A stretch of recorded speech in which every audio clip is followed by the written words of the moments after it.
Partie 1, le secret de Mami Fatou. Côte d'Ivoire, fin des années 80. Un village perdu au cœur de la forêt, là où les arbres murmurent et où la nuit avale les cris. Depuis que Mami Fatou s'était installée à la lisière du village, ses étals regorgeaient d'une viande rouge. Et juteuse comme personne n'en avait jamais vu point, les hommes en redemandaient, les femmes en cuisinaient pour leurs maris avec une obsession malsaine. Même les enfants en volaient des morceaux crus derrière les cases. Mais avec cette viande venue de nulle part. Les disparitions commencèrent point d'abord, c'était Adou, le vieux pêcheur point, puis la petite Aminata. Ensuite, 3 jeunes hommes partis chasser qui ne revinrent jamais. Le griot du village parlait de mauvais esprits, mais le chef du village, Dagou, serrait les dents chaque fois qu'on évoquait le sujet.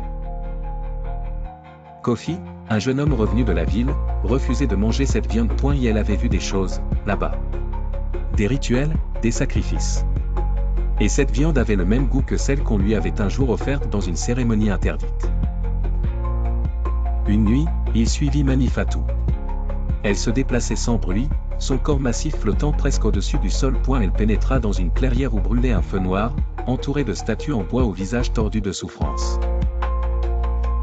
Et là, suspendus comme du bétail, des corps. Certains morts, vidés, découpés. D'autres, encore vivants, les yeux exorbités, la bouche cousue. Mami Fatou se mit à chantonner point en tirant un couteau courbé. Elle murmura à l'un des prisonniers, « Ce soir, c'est toi qui nourriras mes enfants. » Kofi voulut fuir, mais une main se referma sur sa bouche. Quand Kofi se réveilla, il était attaché à un poteau, face à Mami Fatou. Autour d'elle, des villageois souriants point, le chef Dagou, la vieille Mariam, le forgeron, tous souriants, les lèvres barbouillées de sang. « Tu as vu, maintenant tu dois choisir, dit Dagou. Manger, ou être mangé. » On lui mit de force dans la bouche un morceau de chair tiède. Et malgré son dégoût, Kofi sentit une jouissance monter en lui point, une faim qu'il n'avait jamais connue. Abonne-toi, like et commente pour une deuxième partie.